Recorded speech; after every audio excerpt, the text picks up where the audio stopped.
आगे इसमें लिखा है कि a small dog was laying in the kitchen, और वहाँ उस किचन में एक छोटा कुत्ता लेटा हुआ था।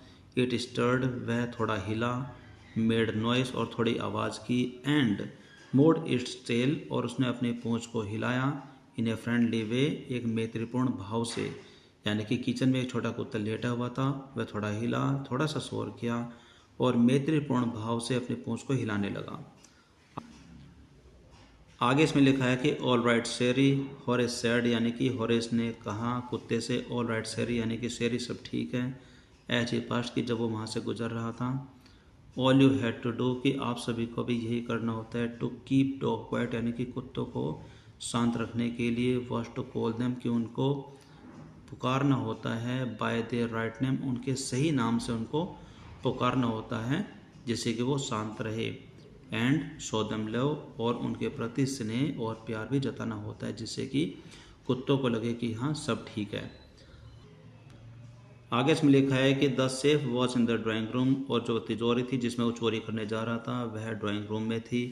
Behind a rather poor painting, वहाँ पर एक बहुत ही पुरानी पेंटिंग थी, उसके पीछे वो तिजोरी थी। Horace wondered for a moment, कि होरेस को एक क्षण के लिए बहुत ही अद्भुत महसूस हुआ, यानी कि वह बड़ा हैरान हुआ। Weather he should collect pictures, की क्या उसको जो वहाँ की जो तस्वीर है उसको इकट्ठा कर लेना चाहिए, इंस्टेड ऑफ बुक्स, किताबों की स्थान पर, यानी कि किताबों की बजाय। जो वहाँ पर वो पेंटिंग वो देख रहा था, बहुत ही पुराने ज़माने की जो पेंटिंग थी, कि उनको किताबों की बजाय उनको कलेक्ट कर लेना चाहिए। लेकिन they took up too much room, लेकिन वे बहुत अधिक जगह घेरती थी। इन ए स्मॉल हाउस, एक छोटे से घर में, बुक वर बेटर, यानी कि एक छोटे से घर में ही जो किताबें थी वे अच्छी नज़र आ रही थी, एक छोटे से रूम में किताबें अच्छी स्थिति में थी। और आगे इसमें लिखा है कि there was a great bowl of flowers on a table, और वहाँ पर एक टेबल था जिस पर एक बहुत ही अच्छा फूलदान भी था। एक ग्रेट बाउल ऑफ फ्लावर्स का मतलब होता है बहुत ही अच्छा फूलदान था। एंड हॉरेस फेल्ट, और हॉरेस ने महसूस किया, हिज नोज टिकल, कि उसके नाक में खुजली हो रही है। He gave a little sneeze, कि उसने एक छोटी सी छींक भी मारी। And then put down his bag, और फिर उसका जो बैग था वो नीचे रख दिया। ही केयरफुली अरेंज्ड हिज टूल, फिर उसने अपने औजारों को बड़े ध्यान से अरेंज किया, यानी कि उसने अपने जो कि चोरी करने के जो औजार थे उनको बड़े ध्यान से अरेंज किया, उनको संभाला। ही हैड 4 आवर्स, उसके पास 4 घंटे थे, बिफोर द सर्वेंट रिटर्न, यानी कि नौकरों के वापस आने से पहले उसके पास पूरे 4 घंटे थे। आगे इसमें लिखा है कि the safe was not going to be hard to open, कि जो वो तिजोरी थी उसको खोलना ज़्यादा मुश्किल नहीं होने वाला था, यानी कि बहुत ही आसान कार्य है उसको लग रहा था उसको खोलने में। आगे इसमें लिखा है कि आफ्टर ऑल, आखिरकार, ही हैड लिव्ड, की वह आखिरकार वह रहा है, विद लॉक्स एंड सेफ्स, की वह तिजोरियों और तालों के बीच में ही रहा है, ऑल हिज लाइफ, अपने पूरे जीवन में। यानी कि जैसे कि आप इसमें ऑलरेडी पढ़ चुके हैं कि वह ताले बनाता था, तो उसको जो ये तिजोरी थी उसको खोलना ज़्यादा मुश्किल काम नज़र नहीं आ रहा था, क्योंकि उसने जो अपना पूरा जीवन है वो तिजोरियों और तालों के बीच में ही बिताया था। आगे इसमें लिखा है कि the burglar alarm was poorly built, यानी कि जो वहाँ की जो घंटी थी, यानी कि जो एक सचेत कर देने वाली जो घंटी थी उसकी क्वालिटी बहुत ही पुअर थी, यानी कि वह बजी नहीं थी। बर्गलर अलार्म वह घंटी होती है जैसे कि अगर कोई घर में कोई चोर घुस जाता है तो अचानक वो घंटी बज जाए, लेकिन वहाँ की जो घंटी थी, वहाँ का जो अलार्म था वो बहुत ही घटिया क्वालिटी का था, इसलिए उसमें से कोई आवाज़ नहीं आई। He went into the hole, कि वह होल में गया, टू कट इट्स वायर, इसके तारों को काटने के लिए। ही केम बैक, फिर वो वापस आया, एंड स्नीज्ड लाउडली, और बहुत ही तेज़ी से वो छींका। एज, क्योंकि the smell of flowers came to him again, क्योंकि वहाँ पर जो फूल रखे थे उनकी जो महक थी उसकी नाक तक फिर से आ गई थी, जिसकी वजह से वहाँ पर वो बहुत ज़ोर से छींका। आगे इसमें लिखा है कि हाउ फुलिश पीपल आर, यानी कि लोग कितने मूर्ख होते हैं, when they own valuable things, कि जब उनके पास इतनी मूल्यवान वस्तु होती है तो कितने मूर्ख होते हैं। हॉरेस थॉट, यानी कि हॉरेस ने सोचा। A magazine article had describe this house, यानी कि एक मैगजीन में एक आर्टिकल छपा था जिसने इस घर का वर्णन किया था। Giving a plan of all the rooms, यानी कि इस घर के सभी रूम के बारे में जो इसकी योजनाबद्ध तरीके से जो बनाए गए थे इन सभी के बारे में एक वर्णन छपा था। And A picture of this room, और इस रूम की भी एक पिक्चर थी। The writer had even mentioned कि यहाँ तक कि जो लेखक था उसने यहाँ तक कि यह भी चर्चित किया था, यानी कि उसका भी वर्णन किया था, that the painting hid a safe कि वहाँ पर जो पेंटिंग थी उसके पीछे एक तिजोरी को छिपाया हुआ है। आगे इसमें लिखा है कि but Horace found that the flowers were hindering him in his work, लेकिन यहाँ पर होरेस ने यह पता लगाया कि जो वे फूल थे वे उसके काम में बाधा प्रकट करें। यहाँ पर हिंडरिंग का मतलब है बाधा प्रकट करना, यानी कि रुकावट पैदा करना, यानी कि जो फूल थे जिसकी वजह से उसको बार बार छींक आ रही थी, वे फूल उसके कार्य में बाधा उत्पन्न कर रहे थे। इन हिज वर्क उसके कार्य में। He buried his face in his handkerchief कि उसने एक रुमाल निकाला और अपने चेहरे को उस रुमाल के पीछे छिपा लिया। Then he heard a voice से फ्रॉम द डोरवे कि वहाँ पर जो घर का जो डोरवे था, जो दरवाज़ा था, वहाँ से उसने आती हुई एक आवाज़ को सुना। व्हाट इज़ दिस कि यह क्या है। अ कोल्ड और हे फीवर कि क्या ये जुकाम है या फिर ये हे फीवर है, कि जो आप ये छींक रहे हो कि क्या ये जुकाम है या फिर एक बुखार का असर है। आगे फिर वो आवाज़ कहती है बिफोर ही कुड थिंक, यानी कि इससे कि पहले वो कुछ सोच पाता। होरेस सेड होरेस ने कहा हे फीवर कि ये बुखार है। And found himself sneezing again और खुद को फिर दोबारा छींकते हुए पाया। आगे इसमें लिखा है कि द वॉइस वेंट ऑन कि फिर वहाँ से जो आवाज़ है जिसको उसने सुना था वो फिर से आवाज़ आई और फिर वो आती चली गई।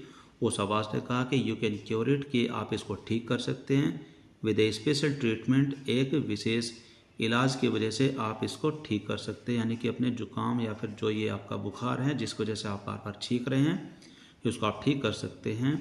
यू नो आप जानते हैं if you find out just what plant gives you the disease कि अगर आप यहाँ पर देखते हैं, यानी कि अगर आपके सामने यहाँ पर कुछ ऐसी चीज़ें हैं जस्ट व्हाट प्लांट जो कि एक पौधे हैं, गिव्स यू द डिजीज़ जो कि आपको बीमार कर देते हैं, देन आई थिंक तो मुझे लगता है, तो मैं सोचती हूँ you had better see a doctor कि आपको बेहतर होगा कि आप डॉक्टर से मिले। If you are serious about your work कि अगर आप अपने कार्य के प्रति बड़े सीरियस है या फिर गंभीर है, यानी कि आप अपने कार्यों को लेकर के, यानी कि जो आप ये चोरी का कार्य जो भी कर रहे हैं, अगर आप अपने कार्यों को लेकर के पूरे गंभीर हैं तो आपको डॉक्टर से मिलना ही बेहतर होगा। आई हर्ड यू कि मैंने तुम्हारी आवाज़ सुनी from the top of the house just now, मैंने अभी अभी तुम्हारी आवाज़ घर के ऊपरी सिरे से, यानी कि घर की जो ऊपरी मंजिल है वहाँ से सुनी। आगे इसमें लिखा हुआ है ओके तो आगे बढ़ने से पहले यहाँ पर आपके सामने दो क्वेश्चन और भी हैं जो कि आपके read and find out column में है, यानी कि पढ़े और पता लगाइए। आगे आपसे इसमें पूछा गया है कि who is speaking to Horace Danby, यानी कि जो आवाज़ यहाँ पर होरेस डैनबी सुन रहा था वह किसकी आवाज़ थी, यानी कि कौन होरेस डैनबी से बातें कर रहा था। आगे इसमें आपसे पूछा गया कि who is the real culprit in the story कि इस कहानी में असली अपराधी कौन है। तो क्या आपको लगता है कि जो वो आवाज़ वहाँ पर वो सुन रहा था क्या वह भी एक चोर की आवाज़ थी। तो इसमें आगे आप देखते हैं कि इसमें होता क्या है।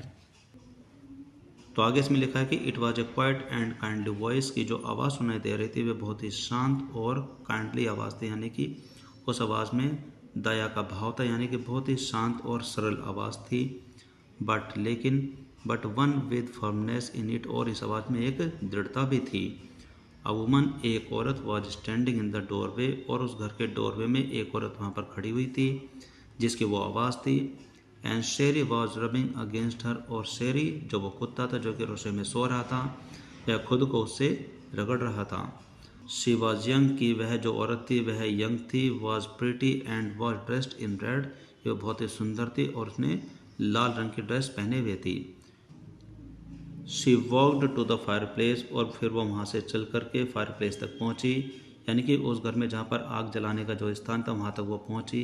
एंड स्ट्रेटेंड द ऑर्नामेंट देयर, और वहाँ पर रखे जो आभूषण थे उनको अच्छे से सीधा किया, यानी कि सही तरीके से लगाया।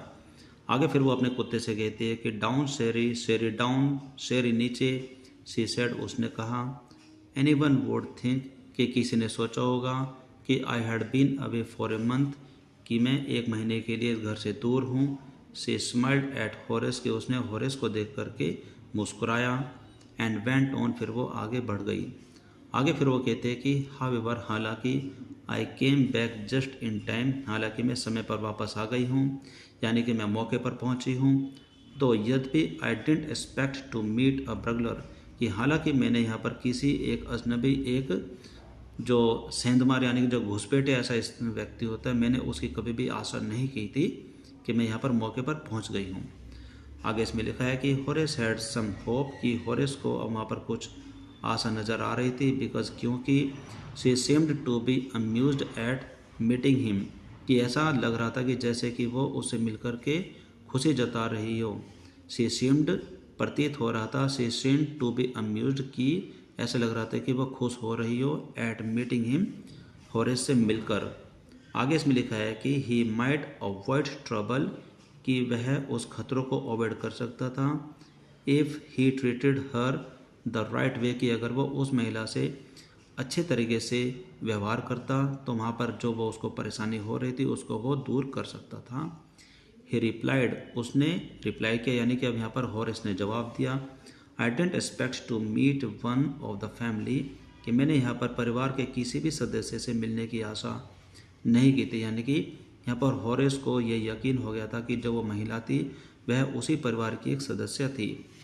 आगे फिर उस महिला ने सिर हिला करके कहा, सी नॉडेड, के उसने हाँ में सिर हिलाया, कि I see what an inconvenience it is for you to meet me, कि मैं यहाँ पर देख सकती हूँ कि कितनी असुविधाजनक वाली बात है, यानी कि कितनी आपत्तिजनक वाली बात है। इज इट फॉर यू, यानी कि आपके लिए यहाँ पर कितनी आपत्तिजनक बात है, टू मीट मी, मुझसे मिलना। What are you going to do, यानी कि आप यहाँ पर क्या करने जा रहे हो, यानी कि आप यहाँ पर क्या करने वाले हो। आगे इसमें लिखा है कि होरेस सेड, की होरेस ने कहा, my first thought was to run, की जो मेरा पहला विचार था, पहला विचार तो यहाँ से भाग जाने का था। यानी वो कहता है कि जैसे मैंने आपको देखा तो पहला विचार तो मेरे यहाँ से भाग जाने का था। ऑफकोर्स, बेशक, ये कुड डू दैट, कि हाँ आप बिल्कुल भाग सकते थे, बट लेकिन I would telephone the police, लेकिन मैं पुलिस को टेलीफोन कर देती, and tell them all about you, और मैं उनको आपके बारे में सब कुछ बता देती। They had get you at once, और फिर वो आपको तुरंत ही गिरफ्तार कर भी लेते। आगे इसमें लिखा हुआ है, आगे फिर यहाँ पर होरेस ने कहा, Horace said, I would of course cut the telephone wire at first, यानी कि सबसे पहले मैं यहाँ पर टेलीफोन के तार को ही काट देता, बेशक मैं सबसे पहले यहाँ पर टेलीफोन के तार को ही काट देता। एंड देन, और फिर उसके बाद, he hesitated, a smile on his face, और फिर उसने हिचकिचाहट करते हुए अपने चेहरे पर एक स्माइल ला करके कहा, I would make sure that you could do nothing for some time, और मैं बिल्कुल इस चीज़ को निश्चित कर देता कि वहाँ पर आप थोड़ी देर के लिए कुछ भी नहीं कर पाती। यहाँ पर वो स्माइल करते हुए, यानी कि हेजिटेट भी हो रहा है, यानी कि उसको घबराहट भी हो रही है, और इस घबराहट में वो मुस्कुराते हुए कहता है कि आई वुड मेक श्योर, और मैं ये पूरा निश्चित कर देता, दैट कि यू कुड डू नथिंग, कि आप यहाँ पर कुछ भी नहीं कर पाती, फॉर सम टाइम, कुछ समय के लिए, a few hours would be enough, और कुछ ही घंटे काफ़ी होते। आगे इसमें लिखा है कि she looked at him seriously, अब उस महिला ने होरेस की तरफ बड़ी गंभीरता से देखा और कहा, यू वुड हर्ट मी, यानी कि आप मुझे चोट पहुंचाते। अब यहाँ पर होरेस रुक गया, यानी कि होरेस पोज्ड, यानी कि होरेस यहाँ पर अचानक रुक गया। एंड देन सेड, और फिर उसने कहा, आई थिंक, मुझे लगता है, I was trying to frighten you when I said that, यानी कि मुझे ऐसा लग रहा है कि मैं आपको डराने की कोशिश कर रहा था जब मैंने आपको ये कहा। I was trying to frighten you when I said that, यानी कि जब मैंने ऐसा कहा तो मुझे ऐसा लग रहा था कि मैं आपको डराने की कोशिश कर रहा हूँ। यू डिड नॉट फ्राइटन मी, तुमने मुझे नहीं डराया। फिर उस महिला ने होरेस से कहा कि भाई तुमने मुझे नहीं डराया। आगे यहाँ पर फिर होरेस सुझाव देते हुए कहता है कि होरेस सजेस्टेड, कि होरेस ने वहाँ पर सुझाव दिया, इट वुड बी नाइस, कि अच्छा होगा, इफ़ यू वुड फॉरगेट, कि अगर आप भूल जाओ, यू एवर सॉ मी, कि आपने मुझे कभी देखा है, अगर आप ये सारी बात भूल जाओ तो बहुत अच्छा होगा, लेट मी गो, मुझे जाने दीजिए। आगे फिर इसमें कहते हैं कि the voice was suddenly sharp, की जो वो आवाज़ थी वो अचानक ही तेज हो गई। वाई शुड आई, मैं क्यों भूल जाऊँ। You are going to rob me, कि तुम मुझे लूटने जा रहे थे तो मैं क्यों भूल जाऊँ। If I let you go, कि अगर मैं तुम्हें जाने देती हूँ, you will only rob someone else, कि तुम किसी न किसी को तो लूटोगे ही। Society must be protected from man like you कि समाज को हमेशा सुरक्षित रहना चाहिए ऐसे व्यक्तियों से जैसे कि तुम हो, यानी कि तुम्हारे जैसे लोगों से समाज को हमेशा सुरक्षित रहना चाहिए। हॉरेस स्माइल्ड कि हॉरेस ने फिर से मुस्कुराहट दी और फिर कहा